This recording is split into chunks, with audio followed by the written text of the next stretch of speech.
So I was sitting in a staff meeting and we were talking about how to support our LGBTQ students. I was holding this paper in my hand and it had all the terms of LGBTQ community. And suddenly it was like time stood still.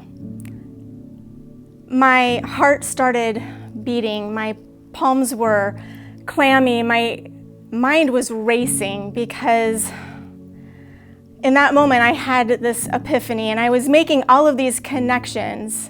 And I knew the staff meeting was going on around me and I could hear my colleagues, their voices around me, but I was so focused on this one moment. And for the first time in my life, at age 46, married, 3 kids, I realized I'm not straight. And I knew in that moment everything was going to change.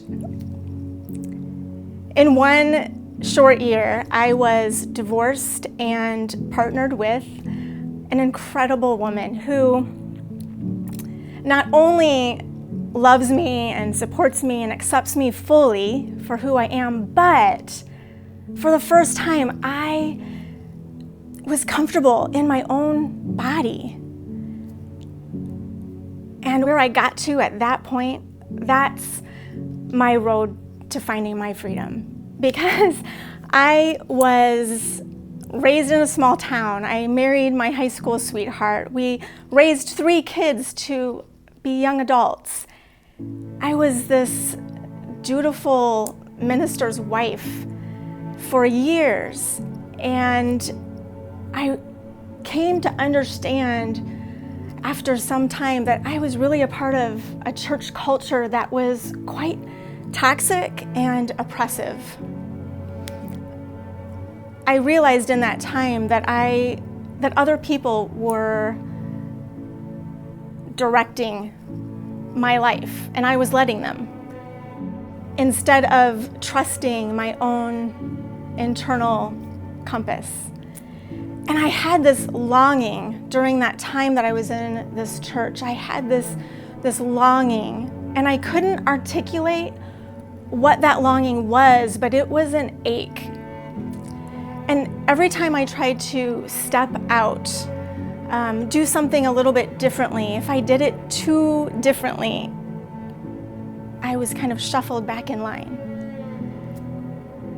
But that longing kept coming, and I kept pushing it down so that I would stay in line, and it kept bubbling up until I just couldn't deny it anymore. Unraveling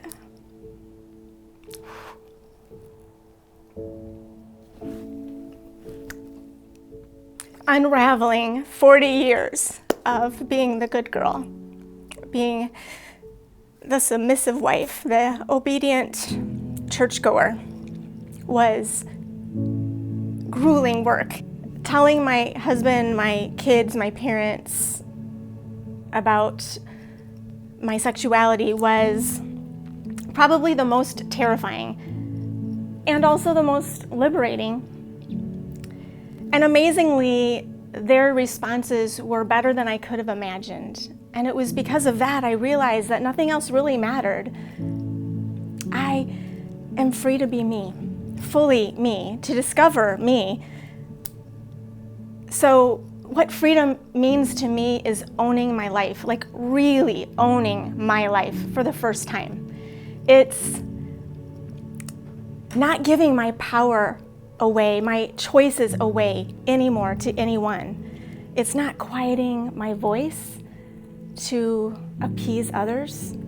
It's getting myself unstuck from situations and people and my own beliefs that kept me small and feeling insignificant.